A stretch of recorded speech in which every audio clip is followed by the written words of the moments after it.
ಕಲ್ಮಶ ತುಂಬಿರುವಂತ ಸಮಾಜದಲ್ಲಿ ಬದಲಾವಣೆ ಬದಲಾವಣೆ ಅಂತ ಬಡ್ಕೋತಿದ್ರಿ, ಲಿಟ್ರಲಿ ಬಡ್ಕೋತಿದ್ರಿ. ಶಬಾಷ್, ಓಪನಿಂಗ್ ಸೂಪರ್. ನೀವು ಚುನಾವಣೆಗೆ ಸ್ಪರ್ಧೆ ಕೂಡ ಮಾಡೋದಿಲ್ಲ ಅಂತಿದ್ರಿ. ನೀವು ಸೂಚಿಸುವಂತ ವ್ಯಕ್ತಿಯನ್ನ ನಾವು ಹೇಗ್ ನಂಬೋದು, ಯಾವ ಆಧಾರದ ಮೇಲೆ ನಂಬೋದು ಅಂತ. ಒಂದು ನಿಮಿಷ, ನೀವು ಯಾವ ಪಕ್ಷದವರು ಫಸ್ಟ್ ಹೇಳಿ. ಕಾಂಗ್ರೆಸ್. ಯಾರೆತ್ತ ಮಕ್ಕಳಪ್ಪ ನೀವೆಲ್ಲ? ನೀವು ಏನಕ್ಕೆ ಇಲ್ಲಿದ್ದೀರಾ ಫಸ್ಟ್ ಆಫ್ ಆಲ್? ನನ್ನ ಈಗಾಗಲೇ ಹೇಳಿದ್ರಲ್ಲ. ಒಂದ್ ನಿಮಿಷ, ನೀವು ನಿಮ್ ಕೈ ಏನ್ ಹೇಳುತ್ತೆ? ನಿಮ್ದೊಂದು ಪಕ್ಷ, ನೀವು ಜನನ ಉದ್ಧಾರ ಮಾಡಕ್ ಬಂದಿದ್ದೀರಾ ಇಲ್ಲಿ, ಕರೆಕ್ಟ್ ತಾನೆ? ಅನುಭವಿಸಿ. ಈಗ ಜನನ್ನೇ ಬೈತಾ ಇದ್ದೀರಾ ನೀವು, ಜನನೇ ಸರಿ ಇಲ್ಲ ಅಂತ. ಇನ್ನೇನು ಉದ್ಧಾರ ಮಾಡ್ತೀರಾ ನೀವು? ನಾನ್ ಜನ ಅಲ್ವಾ ಸರ್? ನನ್ನನ್ನು ನಾನು ಬೈಕೋತಿದ್ದೀನಿ. ನೀವು ಸರಿ ಮಾಡ್ಕೊಳ್ಳಿ ಅಷ್ಟೇ. ನೀವು ಕ್ವಶನ್ ಕೇಳಬಾರ್ದು. ಆವಾಗ್ಲೇ ಹೇಳ್ದೆ, ನನ್ ಮಾತ್ ಕೇಳಿದ್ರ ನಿಮ್ಮನ್ನ ನೀವು ಸರಿ ಮಾಡ್ಕೊಳ್ಳಿ ಅಷ್ಟೇ. ಮುಗಿದೋಯ್ತಲ್ಲಿ.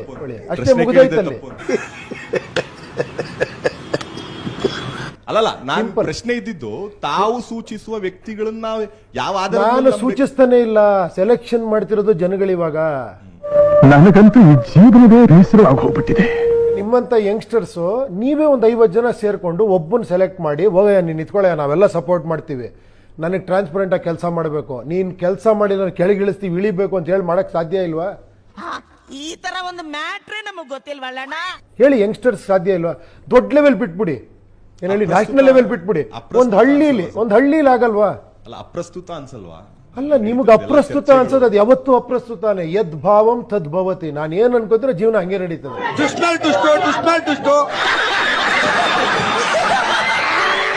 ಬದಲಾವಣೆ ಆಸೆ ನಮಗೂ ಇದೆ, ಬಟ್ ಯಾಕೋ ಆಸೆ ಇದ್ದಿದ್ರೆ ನಂತರ ಟ್ರೈ ಮಾಡ್ತಿದ್ರಿ. ನಿಮ್ಗೆ ಆಸೆನೇ ಬತ್ ಹೋಗಿದೆ ಯಂಗ್ಸ್ಟರ್ಸ್ಗೆ, ಅದು ಬಹಳ ಭಯ ಆಗೋದು. ನನಗಂತೂ ಈ ಜೀವನವೇ ಬೇಸರ ಆಗೋಗ್ಬಿಟ್ಟಿದೆ. ಹೋಪ್ಲೆಸ್ ಸಮಾಜ ಆಗಬಾರ್ದು. ಇವತ್ತು ನನ್ನ ಜೊತೆ ಫಸ್ಟ್ ಪಕ್ಷ ಸ್ಟಾರ್ಟ್ ಮಾಡಿದಾಗ ನನ್ನ ಜೊತೆ 500 ಜನ 1000 ಜನ ಇದ್ರು. ಕೊನೆಗೆ ನಾನು ಒಬ್ಬನೇ ಉಳ್ಕೊಂಡೆ. ಬಟ್ ನಾನು ಹೋಪ್ಸ್ ಕಳ್ಕೊಂಡೇ ಇಲ್ಲ. ನಾನು ಸಾಯೋರು ಕಳ್ಕೊಳ್ಳೋದು ಇಲ್ಲ. ಯಾಕಂದ್ರೆ ನನಗೆ ಸೋಲು ಗೆಲುವಿನ ಭಯನೇ ಇಲ್ಲ, ನನಗೆ ಅವಮಾನಗಳಿಲ್ಲ, ನನಗೆ ಅಹಂಕಾರಗಳಿಲ್ಲ. ಗೆದ್ದು ನಾನೇನೋ ಸಾಧನೆ. ಈ ಬದಲಾವಣೆ ಆಗೋದು ನನ್ನಿಂದಲ್ಲ ಅಂತಾನೂ ಗೊತ್ತಿದೆ ನನಗೆ. ಇವತ್ತು ನನಗೊಂದು ಸತ್ಯ ಅರ್ಥ ಆಗೋಯ್ತು. ನಮ್ಮ ಮಳೆ ಬರ ಬೇಕಾ ಬಿಟ್ಟಿ ಬರ್ದಿರೋ ಬ್ರಹ್ಮ ಬಂದ್ರು ಬದಲಾಯಿಸಕ್ಕಾಗಲ್ಲ. ಗೆದ್ದ ನಂತರ ಅವ್ರು ಪೂರ್ತಿ ಮಾತು ಮುಗಿಸ್ಲಿ. ನೋಡಕ್ಕಾಗ್ದೆ, ನಗಕ್ಕಾಗ್ದೆ, ಅಳಕ್ಕಾಗ್ದೆ, ಬಾಳಕ್ಕಾಗ್ದೆ, ಸಾಯಕ್ಕಾಗ್ದೆ, ಮರಿಯಕ್ಕಾಗ್ದೆ, ನನ್ ಬಾಳ್ಗದ್ ಬೆಂಕಿ ಹಾಕ.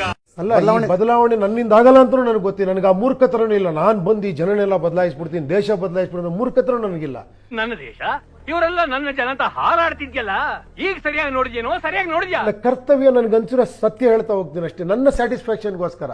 ನಂದು ದೇಶ ಇದು, ನಂದೊಂದು ಕರ್ತವ್ಯ ಇದೆ, ನನ್ನ ಕರ್ತವ್ಯ ನಾನು ಮಾಡ್ತೀನಿ ಅಷ್ಟೇ. ಬಟ್ ಎಂಡ್ ರಿಸಲ್ಟ್ ಒಂದು ಏನೋ ಇರುತ್ತೆ, ಕಲ್ಪನೆ ಇರುತ್ತಲ್ಲ ಸರ್. ನಿಮ್ಗೆ ಯಾಕೆ ಬೇಕದು? ಎಂಡ್ ರಿಸಲ್ಟ್ ಅಲ್ಲ, ಇದು ಬಿಗಿನಿಂಗ್ ರಿಸಲ್ಟ್ ಬಗ್ಗೆ ನಾನು ಮಾತಾಡ್ತಿರೋದು. ಬದುಕು ಚೆನ್ನಾಗಿರ್ಬೇಕು, ಸಾವಿನ ಬಗ್ಗೆ ಯೋಚನೆ ಮಾಡ್ತೀವಿ ನಾವು. ಸತ್ರ ಮೇಲೆ ಒಂದು ಸ್ಟ್ಯಾಚ್ಯೂ ಆಗಬೇಕು ಅಂತ ಯೋಚನೆ ಮಾಡ್ತೀವಿ, ಬದುಕು ಚೆನ್ನಾಗಿರ್ಬೇಕು ಅಂತ ಯಾರು ಯೋಚನೆ ಮಾಡಲ್ಲ. ನಾನು ಇವತ್ತು ಏನ್ ಮಾಡ್ಕೊತೀನಿ ಅಂತ ನನಗೆ ಗೊತ್ತಿಲ್ಲ. ಫೈನಲಿ ಎಲೆಕ್ಷನ್ ಗೆಲ್ಬೇಕು ಉಪೇಂದ್ರ ಅವರೇ. ಸರಿ, ಜನ ಗೆಲ್ಬೇಕು. ನನಗೆ ನಾಯಕರು ಗೆದ್ದು ಸಾಕಾಗೋಗ್ಬಿಟ್ಟಿದೆ ಇಲ್ಲಿ. ಅವ್ರು ಗೆಲ್ತಾನೆ ಇದ್ದಾರೆ. ತೇಜಸ್ವಿ ಲೋಕ ಹೈ ಹಮಾರೆ ಪಾಸ್. ಜನ ಯಾವಾಗ ಸರ್ ಗೆಲ್ಲೋದು? ಮತದಾರರು ಗೆಲ್ಬೇಕು ಇಲ್ಲಿ. ಮತದಾರರು ಗೆಲ್ಲೋದು ಅಂದ್ರೆ ಅವರ ಆಯ್ಕೆಯ ಪ್ರತಿನಿಧಿ ವಿಧಾನಸೌಧಕ್ಕೆ ಬರಬೇಕು. ಅಲ್ಲ, ಕರೆಕ್ಟ್. ಅವ್ರು ನೀನ್ ಹೋಗಯ್ಯ ಅನ್ಬೇಕು, ನೀನ್ ಸರಿ ಇಲ್ಲ ಅಂದ್ರೆ ಕೆಳಗಿಳಿಯ ಅನ್ಬೇಕು, ರೈಟ್ ಟು ರಿಜೆಕ್ಟ್ ಬರಬೇಕು. ಈ ಸಂಭ್ರಮಕ್ಕೆಲ್ಲ ಎಷ್ಟು ವರ್ಷ ಆಗುತ್ತೆ ರಜಾ ಅಲ್ವಾ? ರೈಟ್ ಟು ರೀಕಾಲ್ ಬರಬೇಕು, ಕಾನ್ಸ್ಟಿಟ್ಯೂಷನ್ ಆ ಬದಲಾವಣೆಗಳಾಗಬೇಕು. ಅದಾಗಬೇಕು ಅಂದ್ರೆ SOP ಇರಬೇಕು ಪ್ರತಿನಿಧಿಗೆ. ಕರೆಕ್ಟ್. ನನ್ನ ಎಲೆಕ್ಟ್ ಮಾಡ್ಬಿಟ್ಟು ನನಗೊಂದು ಮಾರ್ಗಸೂಚಿನೇ ಇಲ್ಲ ಅಂದ್ರೆ ನಾನು ಹೆಂಗ್ ಬೇಕಾದ್ರೆ ಕೆಲಸ ಮಾಡ್ತೀನಿ. ನಾನು ನೀವ್ ಹೆಂಗ್ ವಾಪಸ್ ಕರೀತೀರಾ? ಯಾರು ಮಾಡಕ್ ಸಾಧ್ಯ ಆಗಲ್ಲ. ನಾವಿಲ್ಲಿ ಸ್ಟ್ಯಾಂಡರ್ಡ್ ಆಪರೇಟಿಂಗ್ ಪ್ರೊಸೀಜರ್ ಅಂತ ಮಾಡಿದೀವಿ. ಇದೇ ತರ ಕೆಲಸ ಮಾಡ್ಬೇಕು. ನೀನು ಮಾಡಿಲ್ಲ ಅಂದ್ರೆ ನಿನ್ನ ರೈಟ್ ಟು ರೀಕಾಲ್ ಮಾಡೋ ಇದು ಕೊಡಬೇಕು. 6 ಮಂತ್ಸ್ಗೆ 1 ಇಯರ್ಗೆ ಒಂದ್ಸತಿ ಸಣ್ಣ ಪುಟ್ಟ ಪೋಲಿಂಗ್ ಆಗ್ಬೇಕು. ಆಗ್ಬೋದಲ್ಲ ಸರ್? ನಾವು ಕೋಟ್ಯಾಂತರ ರೂಪಾಯಿ ಮೊಬೈಲಲ್ಲಿ ಟ್ರಾನ್ಸ್ಫರ್ ಮಾಡ್ತೀವಿ, ಒಂದು ವೋಟ್ ಹಾಕಕ್ಕಾಗಲ್ವಾ? ಎಲ್ಲವೂ ಸಾಧ್ಯ ಇದೆ ಟೆಕ್ನಾಲಜಿಲಿ. ಬ್ಲಾಕ್ ಚೈನ್ ಟೆಕ್ನಾಲಜಿ ಬಂದಿದೆ, ಆರ್ಟಿಫಿಷಿಯಲ್ ಇಂಟೆಲಿಜೆನ್ಸ್ ಬಂದಿದೆ. ಆಮೇಲೆ ಅಪ್ರಸ್ತುತ ಹೌದು. ಈಗ 200 ವರ್ಷದ ಹಿಂದೆ ಯಾವನೋ ಬಂದು ಹಿಂಗೊಂದು ಹಿಡ್ಕೊಂಡು ಹಿಂಗ್ ಮಾತಾಡ್ಕೊಂಡು ಹೋಗ್ಬೋದು ಅಂದ್ರೆ ನಾನ್ಸೆನ್ಸ್. ಅಪ್ರಸ್ತುತ ನೋಡಿ, ಇದು ನೀವ್ ಹೇಳಿದ್ರಿ ಕಲ್ಪನೆ ಅಂತ. ಮೊಬೈಲ್ ಅಲ್ಲಿ ಹಿಂಗೊಂದು ಬಟನ್ ಒತ್ತಿದ್ರೆ ನಾನು ಯಾವ್ದೋ ದೇಶಕ್ಕೆ ನಾನೊಂದು ಸುದ್ದಿ ಕಳಿಸಬಹುದು ಅಥವಾ ಮೆಸೇಜ್. ಅದು ಕಲ್ಪನೆ. ನೀವು ಬರೀ ಕಲ್ಪನೆ ಮಾಡ್ಕೊಂತಿದ್ದೀರಿ ಅಂತ. ಒಬ್ಬ ಕಂಡು ಹಿಡಿದು ಮಾತಾಡ್ದ, ಆಮೇಲೆ ಎಲ್ಲ ಸೂಪರ್ ಅಂತ. ಕಲ್ಪನೆ ಬಹಳ ಮುಖ್ಯ. ಆಮೇಲೆ ಅವ್ನು ಹುಡುಕ್ತಾನೆ ಅದನ್ನ. ವೈರ್ಲೆಸ್ ಫೋನ್ ಬೇಕು ಅಂತ ಒಂದು ಕಲ್ಪನೆ ಅದು. ಅವಾಗ ಅವ್ನಿಗೇನು ಗೊತ್ತಿರಲ್ಲ, ಕಲ್ಪನೆ ಮಾಡ್ಕೊಂಡ. ಈ ಗಾಳಿಲಿ ನಾನು ಅಕ್ಕಿ ಥರ ಹಾರಬೇಕು ಒಂದು ಕಲ್ಪನೆ ಮಾಡ್ಕೊಂಡ. ಆಮೇಲೆ ವಿಮಾನ ಕಂಡಿಡ್ದ ಅವನು. ಕಲ್ಪನೆ ಇಲ್ಲದೆ ಯಾವುದು ಮಾಡೋಕ್ಕೆ ಸಾಧ್ಯ ಇಲ್ಲ. ನಾನು ಮೈಸೂರು ತಲುಪಬೇಕು ಅನ್ನೋ ಆಸೆ ಇರಬೇಕು, ಆಮೇಲೆ ರೋಡ್ ಹುಡುಕ್ತೀನಿ ನಾನು ಹೆಂಗೆ ಹೋಗೋದು ಅಂತ. ನನಗೆ ಮೈಸೂರು ಹೋಗೋಕೆ ಗೊತ್ತಿಲ್ಲ, ಸುಮ್ಮನೆ ಕೂತ್ಕೊಂಡು ಸರ್ ಏನು ಗೊತ್ತಾಗ್ತಿಲ್ಲ ಸರ್. ಈ ನಿನ್ ಚುರುಕ್ ಬುದ್ಧಿನೇ ನನಗಿಷ್ಟ ಆಗೋದು. ನಾನು ಬಿಜೆಪಿ ಕಾರ್ಯಕರ್ತ. ತಾವು ಮುಖ್ಯಮಂತ್ರಿ ಆಗುವ ಕಲ್ಪನೆ ಇಟ್ಕೊಂಡು ಪ್ರಜಾಕೀಯ ಸ್ಥಾಪನೆ ಮಾಡಿದ್ರು ಅಥವಾ ಮುಖ್ಯ ಈ ಪಕ್ಷ ನೀನ್ ಈ ತರ ಅಂತ ಬಿಕ್ಕಳ್ತಾ ಇದ್ರೆ ನನಗೆ ತಿಕ್ಕಿ ಹಿಡಿಯುತ್ತೆ. ನೀವು ಸ್ಥಾಪನೆ ಮಾಡ್ಬೇಕಾರೆ ಯಾವ ಕಲ್ಪನೆ ಇಟ್ಕೊಂಡು ನೀವು ಪಕ್ಷ ಸ್ಥಾಪನೆ ಮಾಡಿದ್ರಿ? ಮುಖ್ಯಮಂತ್ರಿ ಆಗೋ ಆಸೆ ಇದೆಯಾ ಅಂತ ಕೇಳಿದೆ. ಒಂದು ನಿಮಿಷ ಪ್ರಶ್ನೆ ಯಾಕಂದ್ರೆ ನೀವು ಕಲ್ಪನೆ ಮಾಡ್ಕೊಂಡು ನಾನು ಮುಖ್ಯಮಂತ್ರಿ ಆಗ್ಬೇಕಂತಾನೆ ಕಲ್ಪನೆ ಇರುತ್ತೆ. ಈಗ ನಿಮ್ಮ ಪಕ್ಷದಿಂದ ಒಟ್ಟಾರೆ 120 ಕ್ಷೇತ್ರಗಳಲ್ಲಿ ಇದೇ ಇಲ್ಲೇ ಆನ್ಸರ್ ಮಾಡ್ಬಿಡ್ತೀನಿ. ಒಂದ್ ನಿಮಿಷ ಅಲ್ಲ, ಇಲ್ಲೇ ನಿಮ್ ಕ್ವಶನ್ ಇಲ್ಲೇ ಆನ್ಸರ್ ಇದೆ. ಪ್ರಶ್ನೆ ಕಂಪ್ಲೀಟ್ ಮಾಡ್ತೀನಿ. ಓಕೆ, ನೋವಿದೆ ನನಗಿಷ್ಟು ಪ್ರಶ್ನೆ ಮಾಡ್ತಾ ಇದ್ದಾನಲ್ಲ, ಆಕ್ರೋಶ ಇದೆ. 120 ಕ್ಷೇತ್ರಗಳಲ್ಲಿ 4-5 ಸ್ಥಾನ ನೀವು ಗೆದ್ರೆ ಇಲ್ಲ 2 ಗೆದ್ರೆ ಯಾವ ಪಕ್ಷಕ್ಕೆ ನೀವು ಬೆಂಬಲ ಕೊಡ್ತೀರಾ? ಅಲ್ಲ, ಒಂದ್ ನಿಮಿಷ. ಬೆಂಬಲಕ್ಕೆ ಮುಂಚೆ ಒಂದು ಹೇಳಿದ್ರಿ ಮಂತ್ರಿ ಆಗಬೇಕು ಅಂತ. ನಾನು ಬಂದಿರೋದು ಇಲ್ಲಿ ರಾಜ ಆಗಬೇಕು ಅಂತ ಆಸೆ ಪಟ್ಟು. ನಿನ್ಗಿದು ಬೇಕಿತ ಮಗನೇ. ನಾನು ರಾಜ ಅಂತ ಗೊತ್ತಿದ್ದು. ಪ್ರಜಾಪ್ರಭುತ್ವ ನಾನು ಪ್ರಜೆಯಾಗಿದ್ರು ರಾಜನಾಗಿ ಬದುಕಬೇಕು ಅನ್ನೋ ಆಸೆ ಪಡ್ತೀನಿ.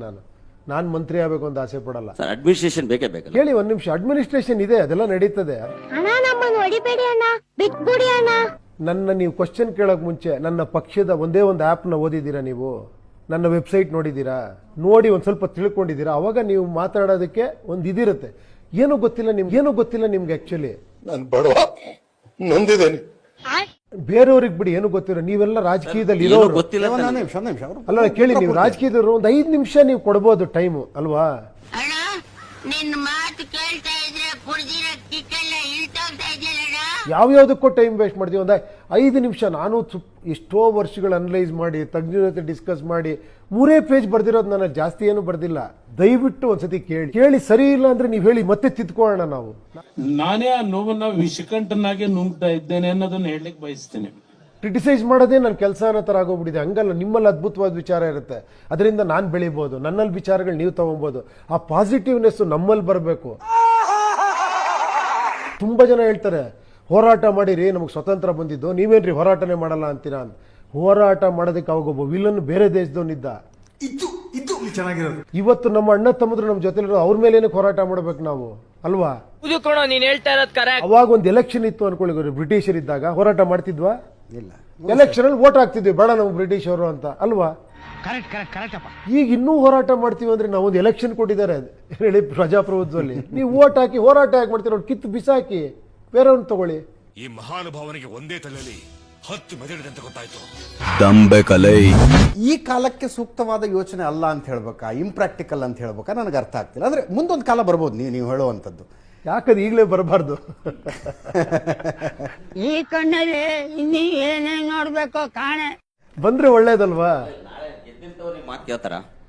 ಗೆದ್ದಿರೋ ಅಭ್ಯರ್ಥಿಗಳು ನಿಮ್ ಮಾತು ಕೇಳ್ತಾರ? ಜನಗಳಿಗೆ ಫಸ್ಟ್ ಆಫ್ ಆಲ್ ಹೇಳ್ತೀನಿ ಕೇಳಿ, ನಾನು ಯಾವ ದಾರಿ ಹಾಕೊಟ್ಟಿದ್ದೇನೆ ಅಂದ್ರೆ ಅವ್ನು ಗೆಲ್ಲಕ್ಕೆ ಚಾನ್ಸ್ ಇಲ್ಲ. ಯಾವನ ಇದಂತಲ್ಲಿ ರಾಜ್ಯದಲ್ಲಿಲ್ಲ ದೇಶದಲ್ಲಿಲ್ಲ. ಹೇಳ್ತೀನಿ ಕೇಳಿ ಒಂದ್ ನಿಮಿಷ. ಯಾಕೆ ಹೇಳ್ತೀರಿ ಗೊತ್ತಾ? ನಿನಗಾದ್ರೂ ಹಿಡಿದಿರಬೇಕು, ಇಲ್ಲ ನನಗಾದ್ರೂ ಹಿಡಿದಿರಬೇಕು ಅಲ್ವೇ ನನ್ನ ಸಾಂಬಾರ ಆಪೇನಗೆ ಹೇಳಿ. ಜನ ಗೆಲ್ಲೋವರೆಗೂ ಅವ್ನು ಗೆಲ್ಲಕ್ಕಾಗಲ್ಲ.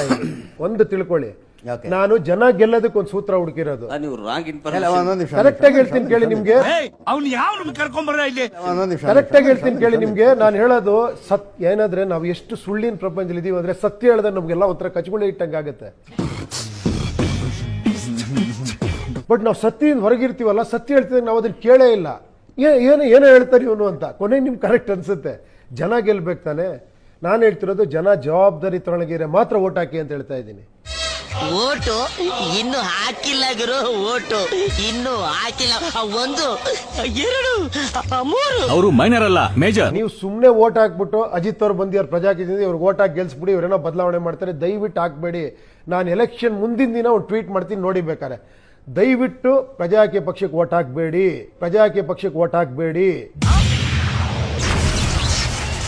ಹೇಳ್ತೀನಿ. ನಿಮ್ಗೆ ಇದು ಆಶ್ಚರ್ಯ ಅನ್ಸ್ಬೋದು. ಯಾಕೆ ಅಂದ್ರೆ ನೀವು ಜವಾಬ್ದಾರಿ ತಗೊಳಂಗಿದ್ರೆ ಮಾತ್ರ ಪ್ರಜಾಕೀಯಕ್ಕೆ ಓಟ್ ಹಾಕಿ, ಅದು ಪ್ರಜಾಕೀಯ. ಅದೇನ್ ಮಾತಂತ ಹೇಳಿದ್ರಿ ಸರ್ ನೀವು? Really hats off sir, hats off. ಅಷ್ಟೇ.